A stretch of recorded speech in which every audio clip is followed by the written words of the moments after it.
What's up, everybody? How you guys doing today? Hope y'all are doing well.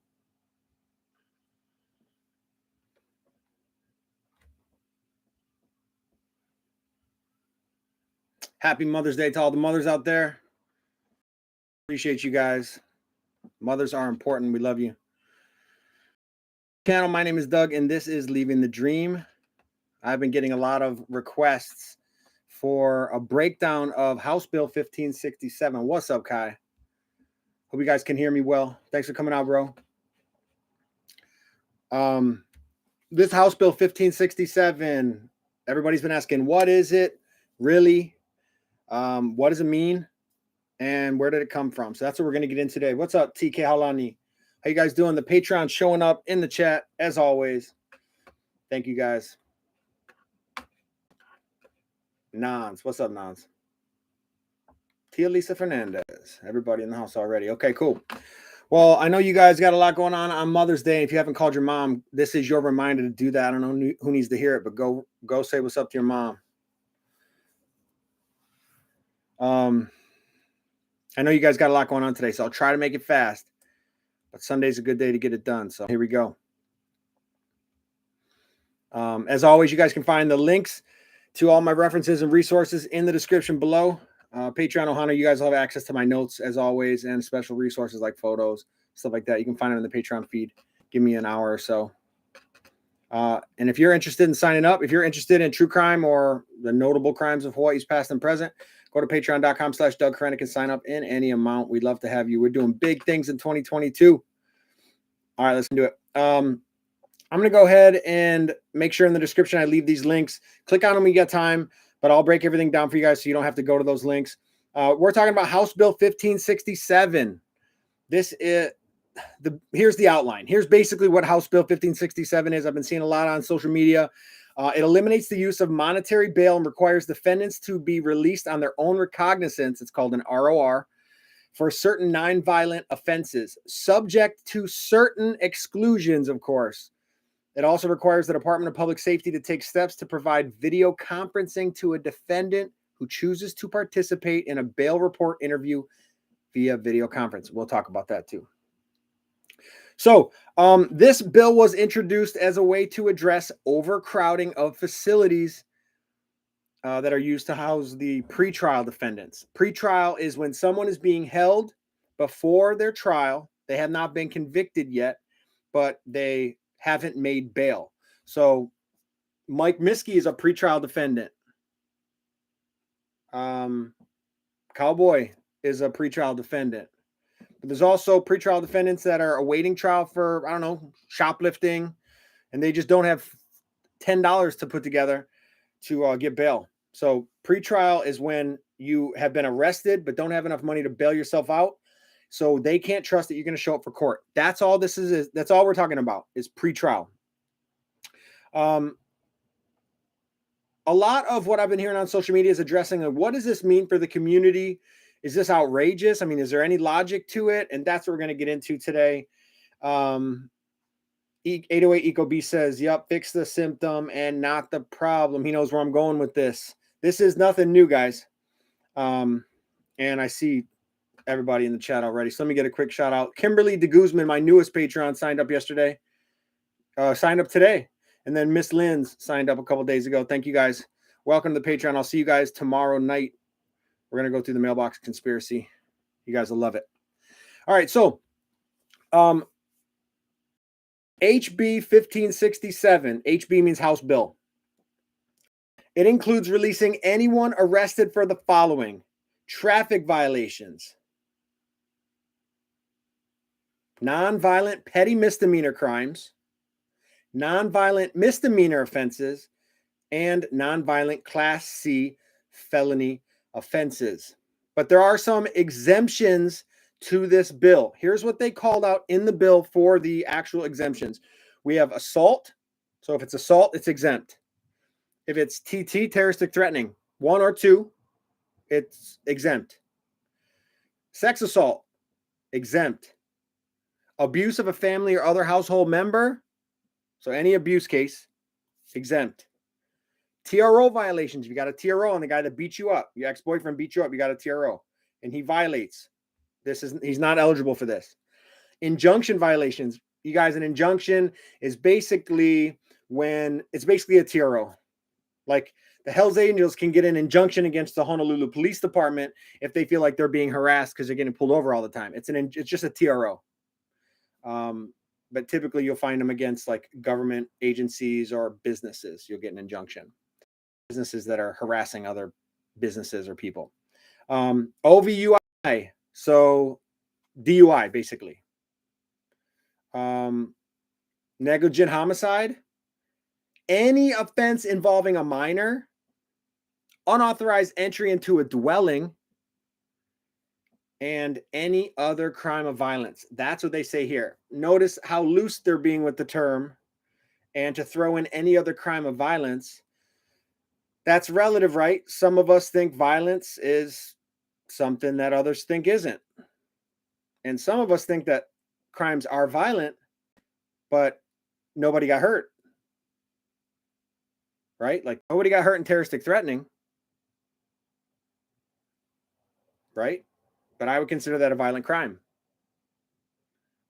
These things would be exempt. That's the idea. But there's another little caveat here. Or if any of these conditions exist, the defendant has a history of non-appearance in the last 2 years. Okay, everybody, first of all. Everybody's got non-appearance in the last 2 years. Defendant has one or more prior convictions for any crime of violence in the last 8 years. Okay. Defendant is pending trial at the time of the arrest. Defendant was on probation, parole, or a conditional release at the time of arrest. The defendant is concurrently charged with a violent crime in the same incident. Okay, that's a violent crime. That's basically saying if you punched a guy and then threatened him after you had stole something, but you weren't punching him to get away. Let's say you stole something, and in the same event you punch somebody else. You cannot be released ROR'd on the theft because it's tied to an assault. That's the idea. Or the defendant presents a risk of danger to any other person or the community, or a risk of recidivism. Recidivism is essentially the likelihood that a criminal will reoffend. That's what recidivism is. But here's the key stipulation I think everybody should know about. Law says this. It says, if any of those exemptions apply, you must take into consideration the defendant's financial ability to afford bail. This is why politicians make me mad, because they put stuff like this in here. It basically said, yo, we are going to remove the cash bail system. Someone commits a crime. We're not going to make them bail out of jail. We're just going to believe them that they're going to go to court. Not going to make them bail out. We're just going to let them go. And then they say, but don't you worry, community. Okay. We're going to make sure we watch over these guys. Don't worry. You're still going to be safe, because we're not going to let it happen to people that have assaults or sex assaults or violent crimes, or, unauthorized entry into a dwelling and OVUII and abuse and all those other things. Don't worry. Though in those cases, this doesn't apply.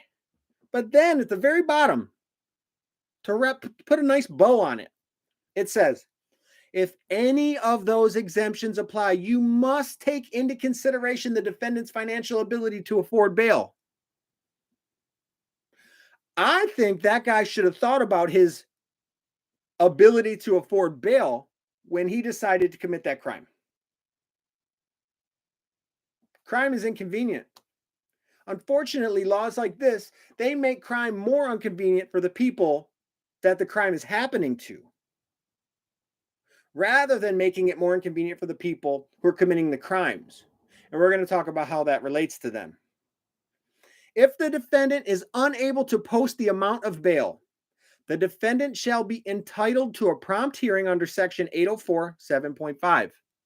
If the defendant is unable to post bail in the amount of $99 or less, Are you hearing me? $99 or less. The Director of Public Safety may, in the director's discretion, release the defendant. Well, what are we talking about then? What are we doing? That's all magic. It's all sleight of hand. It's not good magic. It's this. It's like they think we're stupid. What are we doing? They're not even going to look at, if you get arrested, you don't have to post bail unless it's one of these 10 crimes. And if it is one of those 10 crimes, I, as the Director of Public Safety, at my discretion, a single man's discretion, can just release the defendant. And this has never been done before. There's no precedent. There's no real rules here. He just gets to decide. And guess what? When he decides to let off suspect A, well, when suspect B comes along, suspect B can use what that guy applied to suspect A and say, hey, that's fair now. You decided that's fair, so you got to apply that to me. It looks like a mess, okay? The bill was introduced January 21st, 2022 by 19 representatives. And I got a list of them for you. So if you go back, you can watch this. Here's the 19 people that submitted this bill. You have Scott Matayoshi, the Energy and Environmental Protection Committee. You got Patrick Pihana Bronco, the Corrections, Military, and Veterans Committee. You have the Vice Chairman of Corrections, Military, and Veterans, Sonny Ganadin. You have Troy Hashimoto, the Committee of Education, Linda Ichiyama, the Committee on Government Reform. You got Gregor Ilagan, the Committee of Housing. You got the Vice Chair of Consumer Protection and Commerce, Lisa Kitagawa. You got Matthew Lopresti, that's the Committee of Housing. Nicole Lowen, the Committee of Agriculture. The Chairman of Government Reform, Angus McKelvey. The Chairman of Judicial and Hawaiian Affairs Committee, so that's JHA, that you'll hear me refer to the Judiciary and Hawaiian Affairs Committee as JHA, okay? This is the chairman, Mark Nakashima. We have Takashi Ono, spelled O-H-N-O, like, oh no. Committee of Education, Richard Onishi, Committee of Economic Development. You got Sean Quinlan, the Education Committee, Greg Takayama, the Committee of Economic Development, Roy Takumi, the Housing Committee, the Vice Chairman of the CAI, the Committee on Cultural Arts and International Affairs, Adrian Tam. Then you have David Tarnas, who's from the Consumer Protection and Commerce Committee, and then Tina Wildberger, the Finance Committee. You can find links to all of their pages on their government website in the description. The only representative who voted no at any time, there's a process that this bill has to go through to get passed. The only representatives who voted no at any time were Gene Ward, he's the Government Reform Committee, Sam Satoru Kong, he's the Water and Land Committee, Lauren Matsumoto, the Agricultural Committee, Bob McDermott, the Corrections, Military, and Veterans Committee, and Val Okimoto from the Economic Development Committee. So you have 6 people. No, wait, 1, 2, 3, 4, 5 people who voted no on this. 5 representatives. Only 5. Then it was passed to the Senate. So all these people submitted it. Then only 5 people said no. They worked on it. It passes. It goes to the Senate. The Senate sends it back with amendments to make. They disagree with those amendments, back and forth, blah, blah, blah. Your typical political stuff. Put this in here, take this out here, put this in here. Do me a favor here, do me a favor there. So the only senators who voted no were 1, 2, 3, 4, 5, 6. There's only 6 of them that voted no in the Senate. Majority Leader Kirk Favela, Majority Whip Lorraine Inouye, Vice President Michelle Kadani, Donna Mercado Kim, Sharon Moriwaki, Rosalind Baker, and Gil Revere. Those are the 6 people that voted no. So you have 5 in the House and you have 6 in the Senate that voted no. Thank God for those people. Right on for you guys for saying no to this nonsense bill. But the Senate passes it because only 6 voted no. They passed it to the governor on May 4th. What was that? 4 days ago. It awaits his signature. Let's talk about why Hawaii legislators are even considering this bill. Overcrowding, folks. Supporters say it's unfair to keep someone who is innocent until proven guilty in custody simply because they cannot afford bail. This makes me want to bash my head against the wall.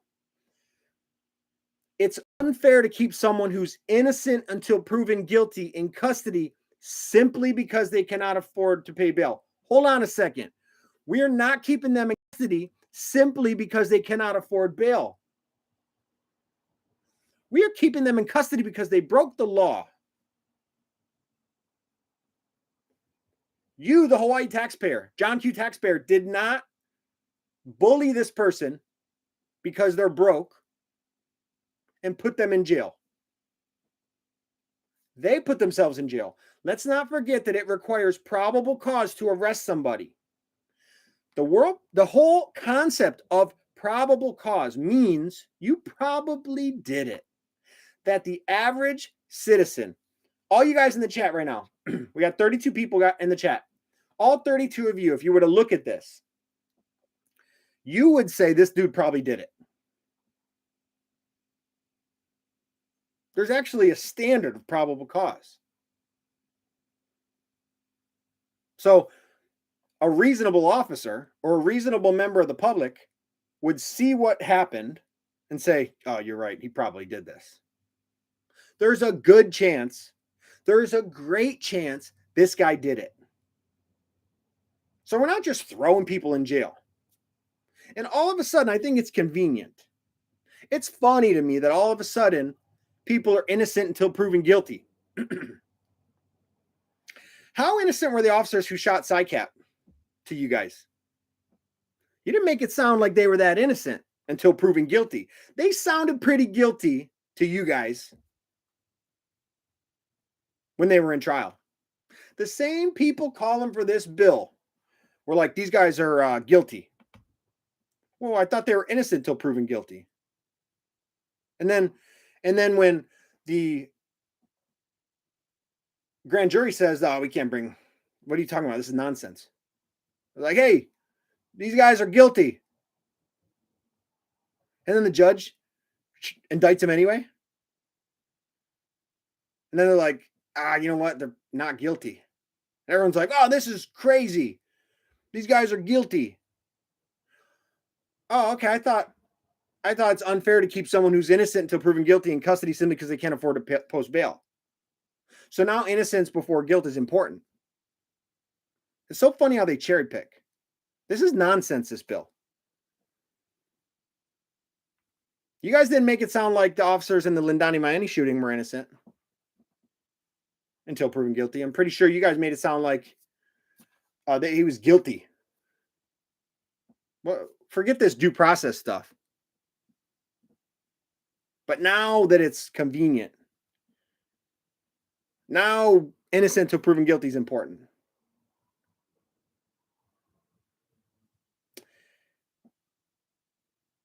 Oh, it just drives me nuts because as far as you know, law enforcement reform folks go, those situations, those suspects sounded pretty guilty to you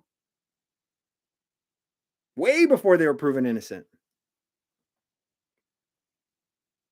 And another thing, why even stop at nonviolent crime? So what are we, if it's unfair to keep someone who's innocent until proven guilty in custody simply because they can't afford to pay bail, why did you stop then at nonviolent crimes? Isn't it just as unfair? Isn't it just as unfair to hold someone who is accused of a violent crime? Am I making sense here? How is it okay for you to hold a person who's innocent until proven guilty in a violent crime. But it's not okay for you to hold someone who's innocent until proven guilty of a non-violent crime. What, because they were accused of a violent crime, all of a sudden that doesn't matter?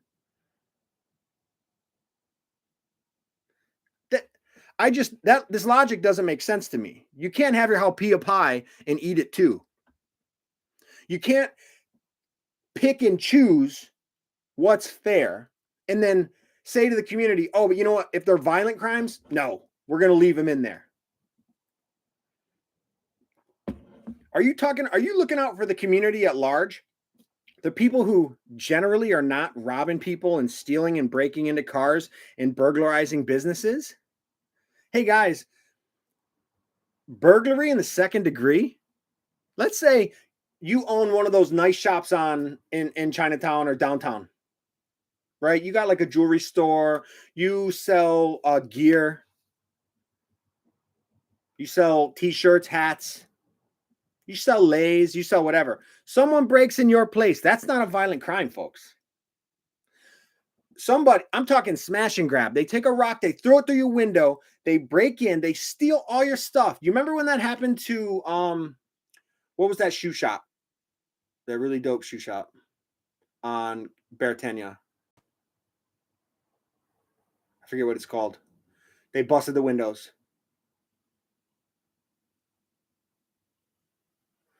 If someone breaks your windows and steals all your gear, $100,000 worth of gear. That's a non-violent crime. This fool gets to not get bail. Before the cops notify you in the morning, wake you up and say, I'm sorry, you lost $100,000 of merchandise. This dude's out already. He's already walking home. Think about that. And then think about other crimes that aren't mentioned in there. Is resisting arrest a violent crime?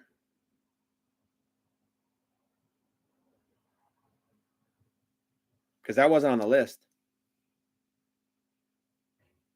It sounds to me like someone who resists arrest also might be somebody that doesn't go to court. That doesn't make sense to me. I don't know about you guys. You can't have your cake and eat it too. You can't pick and choose. It's for lack of a better word, I mean, it's funny. It's so sad that it's funny again. It full circle. That we're at this point. What are we doing? This has nothing to do with victims' rights. This is political. Nobody wants to admit it. Ben Lowenthal of the Maui Public Defender's Office even cited COVID as a reason. Are you kidding me?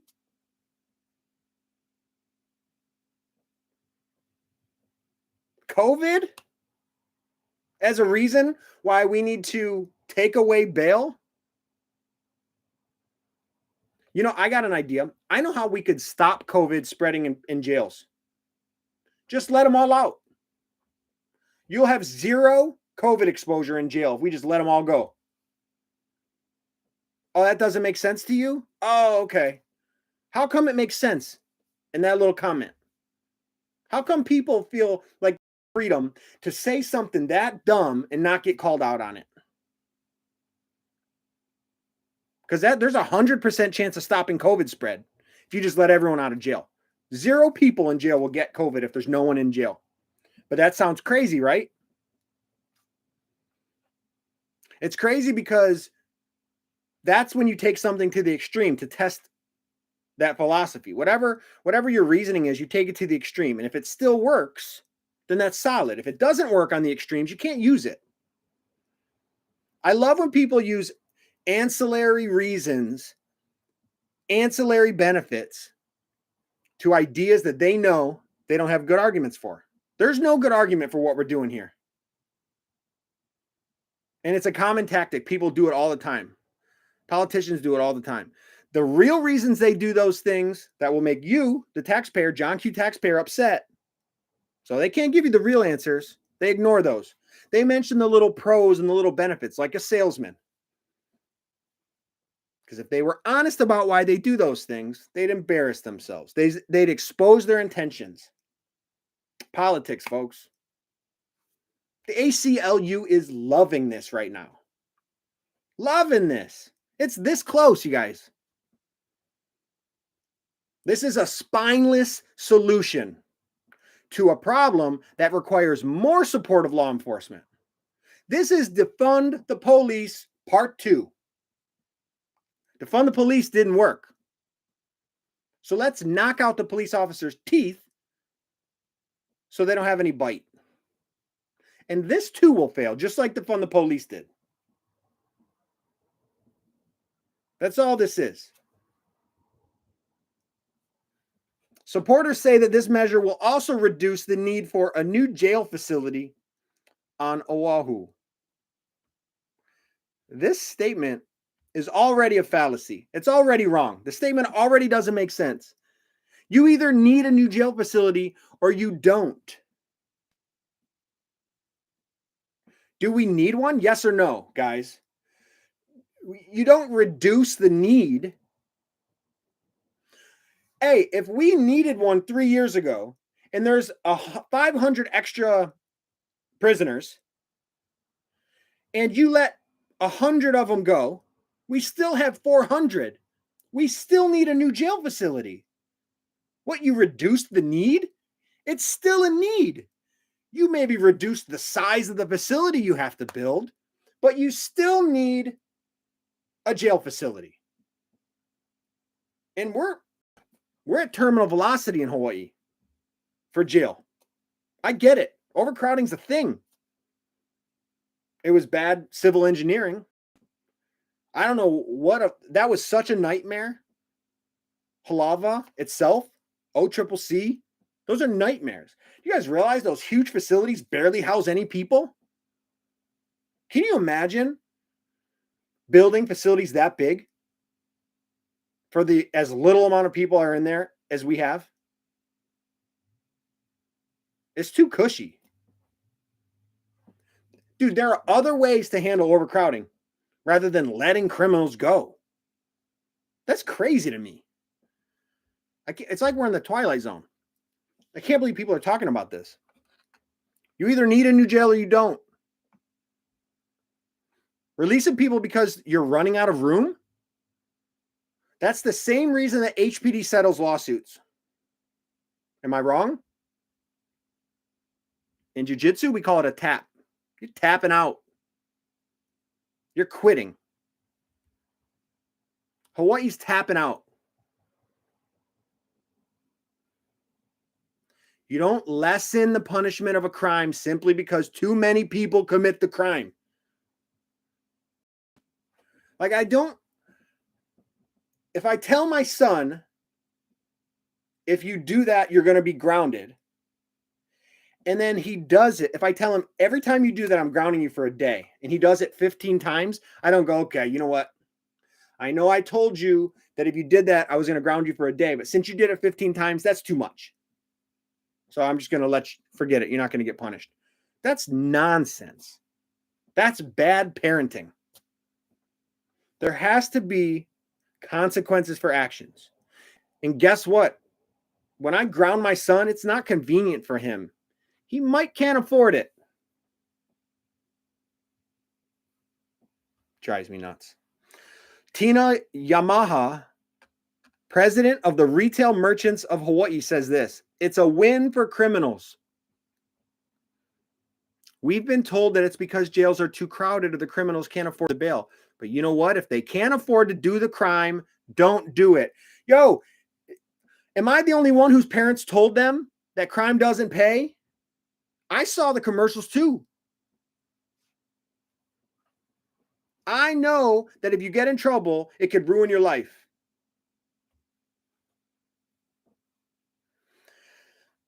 House Speaker Scott Saiki said, prison construction is always a tough issue. There's always proposals to build a new facility, but you always face the issue of where do you build it? We need to get past that question before we commit funds to the new facility. Yeah, we know that, bro. Yeah, we know that we need to know where we're going to build it before we take the money to build it. Dude, we get it.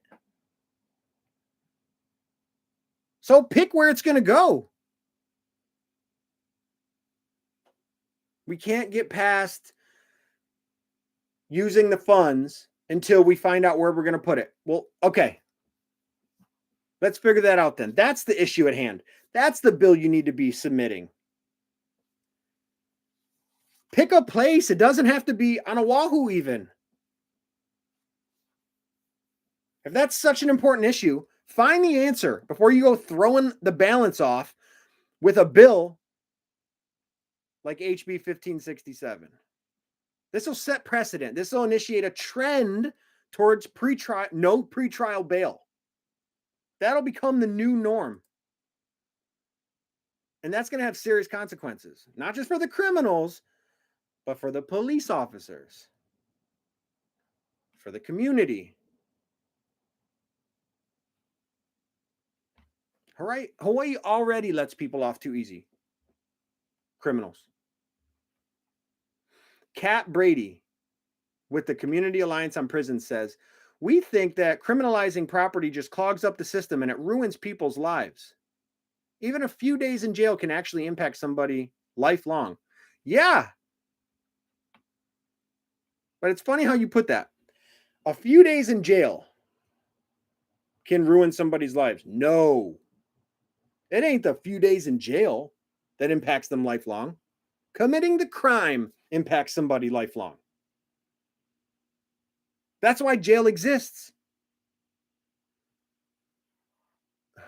It's inconvenient. It sucks when you get arrested. My mom always told me if you get arrested, it could ruin your life. If I would have got arrested, I couldn't have been a policeman. I mean, it really can ruin your life. But I wouldn't have blamed the jail.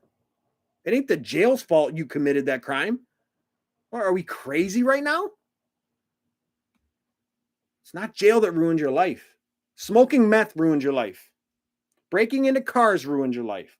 Breaking into homes ruined your life. Drunk driving, abusing your wife ruined your life. Shoplifting ruined your life. Jail doesn't ruin your life. Hawaii Public Radio says the latest data from the Department of Public Safety reports 894 pretrial detainees currently scattered throughout the state's correctional facilities. This is one of those things that drives me crazy. Because a lot of people say, oh, it's in the data. It's in the data. Look at the data. Follow the data. Yes, but you got to know how to read the data. Throwing out there that there's 894 pretrial detainees currently scattered throughout Hawaii. And he estimates that detaining these inmates cost Hawaii taxpayers $177,000 a day. I'm not going to lie to you. That seems excessive. I don't know, but I'm just going to go off the numbers they gave us. Okay. This is from HPR. So 894 pretrial detainees.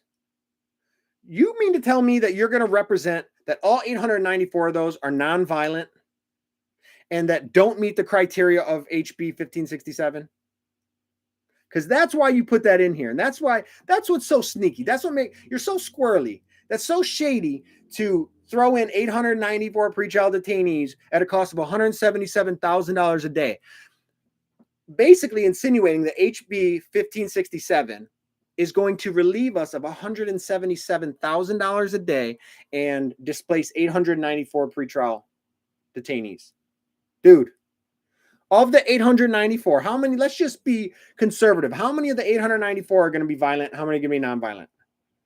Right? Let's just be conservative and say 75% are going to be nonviolent. There's no way, but let's just say it's 75%. So we got not 75% of them, right? So basically 700. So we got 700 left. How many of those do you think don't have priors? Never missed court?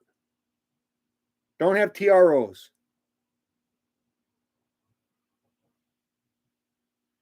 How many are you going to think don't meet these exemptions? Half. We're down to 350. I'm being conservative. It's probably way more than that.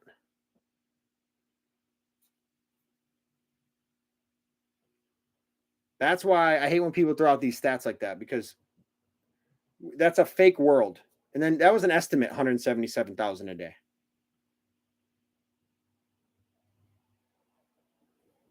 And I hate to be the one to tell you this, but there are other ways to reduce that number. There are other ways to reduce the 177,000 than just letting guys go with zero repercussions until trial.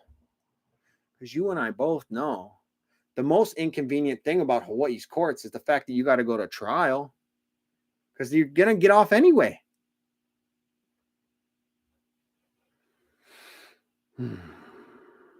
So shady how they work. Those who oppose the bill say that the cash bail is there for no reason. This cash bail reform isn't going to do anything. This ensures the suspect has something to lose if they don't show up. That's what this does. The suspect, who was taking someone else's stuff, he actually has to bring something to the table that he loses if he doesn't show up for trial. It forces them to be responsible. And dare I say, they have to start planning, making decisions that affect their future, which, guess what? When you have to start planning and making decisions that affect your future, it makes you think about your future. And people who are thinking about their future are not committing these crimes. If people thought more about their future, they wouldn't do these things. That's why cash bail has a purpose. That's why we need it. The public is already victimized by these repeat offenders, and it's just going to get worse with the passage of this bill, said retired Honolulu Police Department Deputy Chief John McCarthy. John McCarthy was cool. He was in when I was in. He was an officer for 45 years. Dude's a legend. He says that this will increase the recidivism rate, which we talked about earlier if you missed it. That's the tendency of a convicted criminal to reoffend. When a criminal commits a crime, now, if they pass this, if everything goes through, when a criminal commits a crime, he's just going to be like, yo, what are you going to do to me? Are you going to put me in cuffs? I'll be gone before you're done typing your report. They say that already. Yo, any cop who's arrested, say, a pimp, or arrested some like big time, like Mike Miskey character, you know how many times you arrest those dudes and they're like, this, they want to make sure you know you're not stopping me. And they say it. They're like, bro, I'm going to bail out real quick. 50,000 bail, not a problem. Drug dealers, they can throw 50,000 cash. I've been in CRD where dudes brought a bag of cash to bail out. They already want you to know, bro, you're not hurting me. I'll be gone before you're done typing a report. And he's right. I'm going to take 4 hours to type my report, submit evidence, all this crazy stuff on a felony. Dude's gone. It's happened to me. I arrested a dude for a violent crime. He flew to Hawaii. He was a Black Panther. He flew to Hawaii because he wanted to basically like cause a ruckus. And he attacked me. Jumped off a bench and attacked me in uniform. I arrest this dude, take him to CRD, type my reports. I'm driving home. Got out of the hospital because I tore a ligament in my shoulder. And as I'm driving home, the dude walks across the street in front of me. Punch Bowl Vineyard. Just walked across the street. I'm at the red light. He's in the crosswalk. Out of jail. This without this. This already happens. They're pretending they don't do this already. They just want to do it earlier at the bail amount. This dude didn't have to bail. He got ROR'd because they're soft. The prosecutors already said that an officer needs to expect a certain amount of resistance when arresting somebody. Are you crazy? No, that's resisting arrest. They said, no, that's not resisting arrest.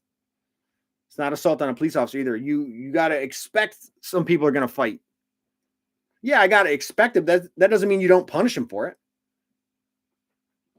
That's crazy to me.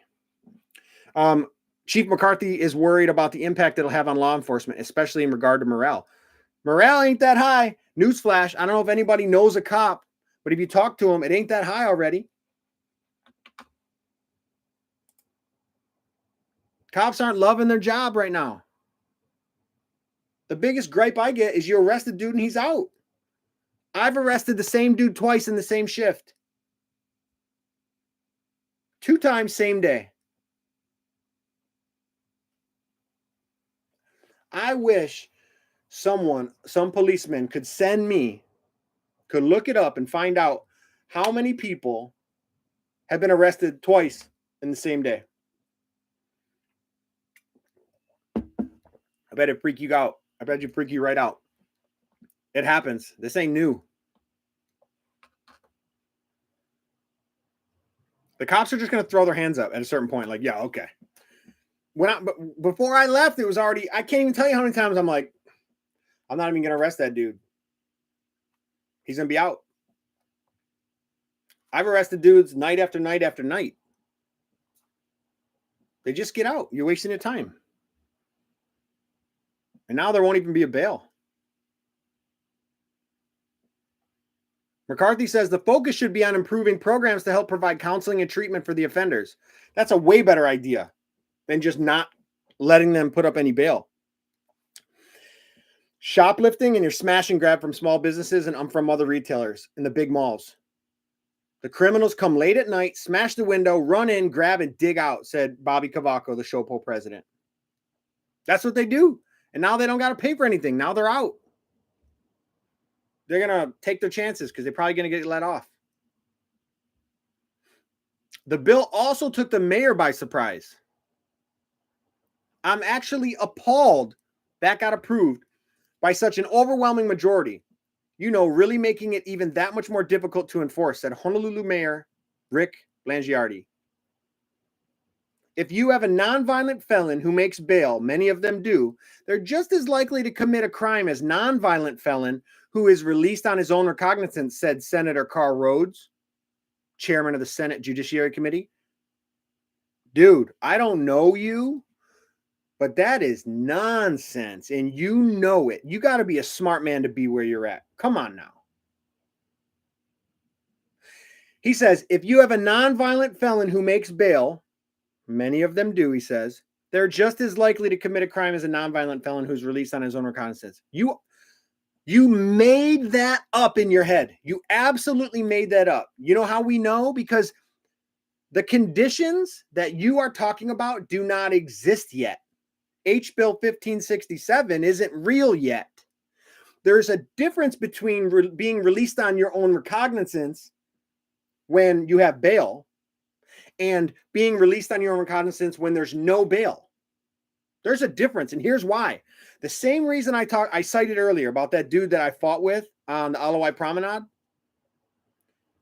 He got ROR'd because the prosecutor didn't want to take the case. The prosecutor thought they were going to lose. So he gets ROR'd. Not that the prosecutor made that call, but the prosecutor talks to the booking commander, the commander of CRD in receiving. He knows what the prosecutors want. And when you come in and apprise the desk lieutenant of the arrest that you have, you're supposed to give him the probable cause. You give him the facts and circumstances of the case. He reviews his little chart, which he's been given from the prosecutors, and he's very, very aware of what the prosecutors want him to do, what requirements they have. And he looks over it and he says, oh, shoot, the prosecutor said you need to have this. Do you have this? And if you don't, it gets ROR'd. Sometimes RPI'd. The RORs that he is using this to compare are RORs because the prosecutors or the desk commander doesn't think you have enough. That means you got a weak case. That means the dude just is going to get away with a crime. That's different than an ROR where you don't give person bail because there's a bill that says you can't give person bail. So even him saying that a nonviolent felon who makes bail is just as likely to commit a crime as a nonviolent felon who's released on his own recognizance. That's just a flat out lie. Because the ROR that exists right now when there is a bail is literally because the case isn't strong enough. But fast forward 6 months and we're under this new law, this new bail reform. Those guys that get ROR'd before all this happened, they wouldn't get ROR'd. They'd be charged. Now they won't be charged. They're going to be released pending trial. It's so crazy to me that people say this stuff and think that people are going to believe what they have to say. These are lies, you guys. It's such a load of crap. I can't even believe it. It makes me mad because they get away. They can say stuff like this because the average citizen doesn't understand how that process works. That's a completely different ROR. Releasing somebody without bail just because there's a law that says you can't do it is completely different than releasing someone because you don't have a good case. They shouldn't even be called the same thing. It's nonsense. It's crazy. It's just crazy to me. Having a system where there's no longer an immediate consequence for your actions is not going to further discourage criminal activity. And the community is going to suffer. Your bike is going to get stolen by that guy now. Your slipper is going to get stolen off the porch. The guy's going to check your door handles. He's going to go and steal all your change. He might break your window because guess what? That's not a violent crime.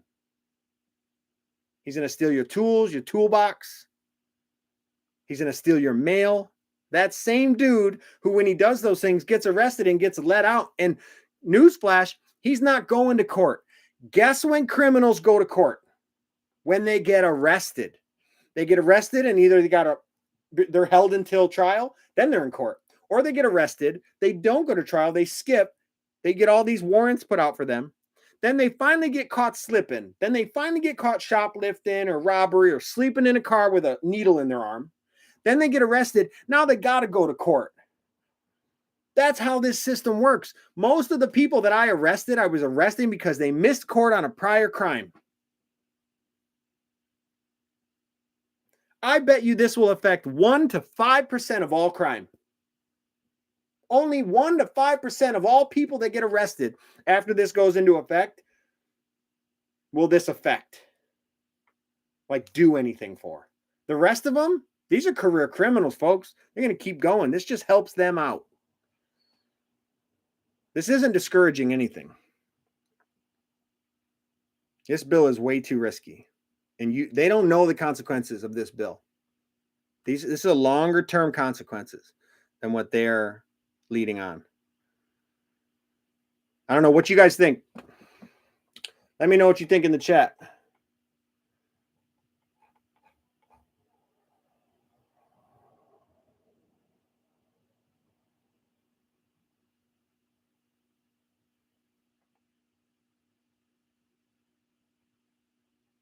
EcoB says the prosecutor has months to a few years of court experience compared to the crumbs having decades of court experience. Yo, that's so true. You would not believe these criminals. They understand the system 100% better than the victims. It's always the victims that don't know what to do. Bro, every time I went to court, at district court or circuit court, anytime someone stopped me and was like, hey, where do I go? You know where I go for this? Excuse me, sir. Do you know where I go for this? Or I'm here to do this. Where do I go? Can you point me in the right direction? They're always victims. Guess who never asked me for where to go was a criminal. Because they know where to go. I asked the criminal. Every time I would arrest somebody, I would try to get as much info as I could about like the process, how they got in trouble, like how long they've been doing drugs, all that stuff. And I would ask them about like how their probation works or their parole and that kind of stuff. And they would break it down and they had it down to an exact science. They're like lawyers. They've been hanging out with lawyers so much and understanding their cases that they get it. They understand probable cause better than the victim. And guess what? When the dude who's committing the crime on the victim knows more about probable cause, knows more about evidence, knows more about witness testimony, knows more about direct evidence versus circumstantial evidence, they win. They know what not to touch. The moment everybody had to wear masks in Hawaii, oh, criminals were like, yes. They know the number one reason they get caught is there's a camera. It's the number one reason. So when they had a mask, there's nobody getting caught. That's a good point.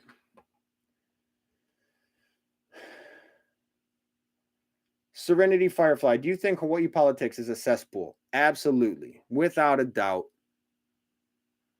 I don't know if it's worse in the country, but because I'm pretty sure politics is all the same. Even if you take a good dude, pick the dude that you think is like the best dude that you think is like the wisest. Think about your pastor. Think about like your wise uncle who always has good advice and loves the people of Hawaii. Think about that dude. You put him in politics, it's only a matter of time. He's going to get infected too. I firmly believe that we need politicians who don't have experience in politics and that they shouldn't be lifers. I think they should be subject to everybody knowing their income for like 10 years after they go into politics. Because let's be honest, they go into politics to make money. It might not be why they're in office. There's a lot of them that don't make money while they make tons of money, $200,000 or whatever, as a senator. But they did that because when they're not a senator anymore, they go into private practice or they become a consultant or they become a public speaker. Now all of a sudden they're making $1 million a year. And you're like, oh, I get it now. That's why you did that. You did that for connections. You did that to network.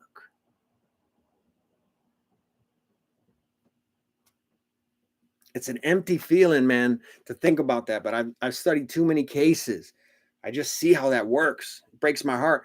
There are politicians I like, but I know they're corrupt. Like I met them and I'm like, yo, I like you. You say the things I want you to say. I like your attitude. You seem transparent and vulnerable. You seem like a normal dude. But then you know they're doing shady stuff. You hear little things about this and little things about that. Like, frick. I know people who have family that are in politics. They know their family's crooked. The backroom deals. Oh, heck yeah, it is. Pretty much all felony cases island-wide all funnel down to around 3 screening prosecutors that the detectives have to confer with, and those prosecutors haven't personally had a trial in decades. That's a great point. Screening prosecutors will be different from the trial prosecutors.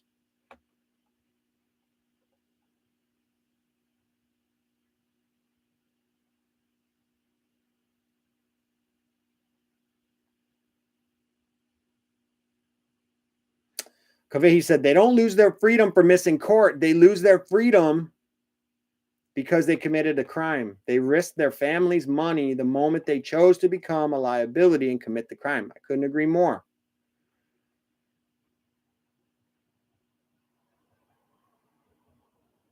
Acts 270-904 says coming soon will be less than $900 shoplifting will be a misdemeanor. Yeah, they keep raising that felony theft threshold.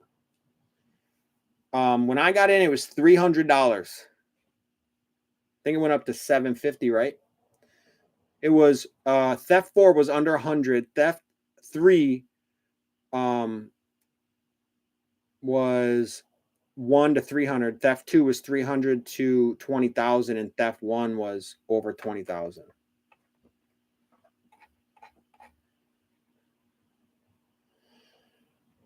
Eco B said, yeah, the only thing we had left was tattoos, ID crumbs. Yep, tattoos will get them. But now the crumbs, they drawing tattoos on their arms before they go and do that crime and then washing them off. And so all we got is sketchy surveillance footage with a tattoo, and then you arrest them, there's no more tattoos. So they cannot even be ID'd.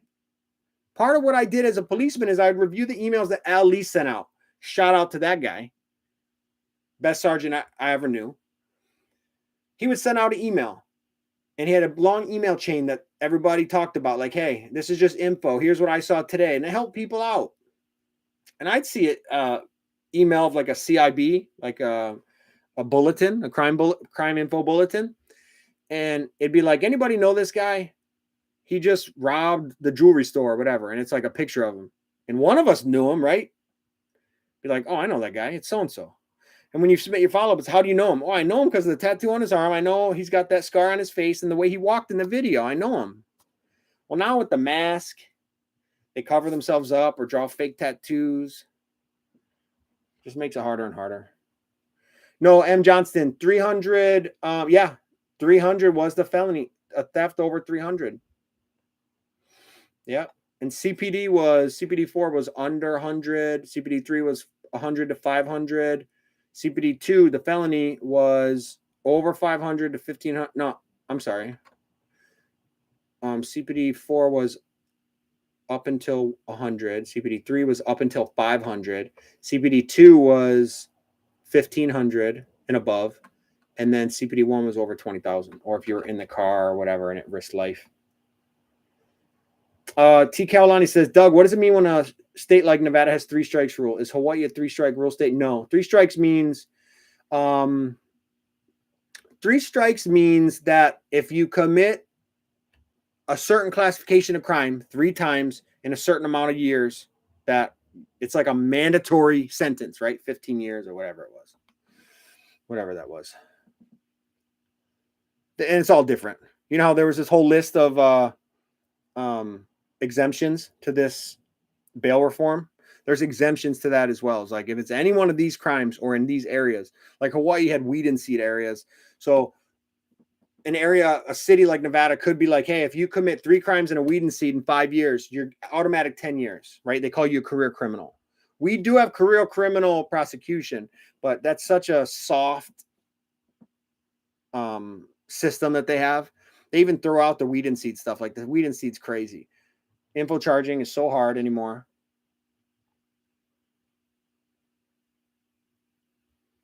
Yeah. Abuse has, if you commit so many abuses within 2 years, then you get mandatory this or mandatory that. And that changes all the time. And then, yeah, DUIs as well. Consecutive DUIs in a certain amount of time. And it's, you lose your license for longer. Mandatory sentencing, that kind of stuff. Tia Lisa Fernandez says 25 to life for 3-strike law. Yeah, and then there's different levels, right? Like my dad, he did he was a alcoholic before he died, and he got 3 DUIs in a certain amount of time, and so he had a mandatory year. So he went to jail for a year. And that was because he had 3 of them. Habitual DUI, yep.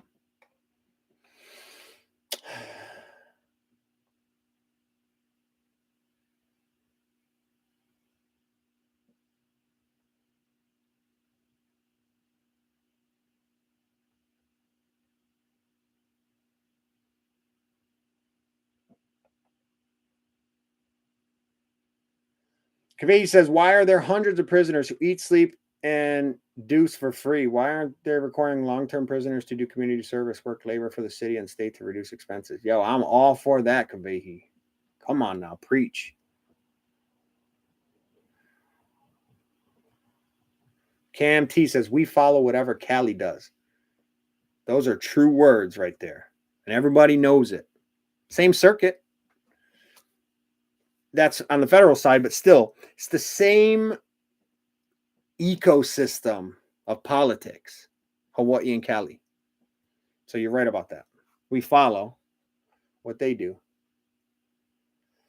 T. Kamekona says, the state wants to save money because they got to still pay for the rail, build the new stadium. They don't want to have to build the new OCCC. You said it, not me.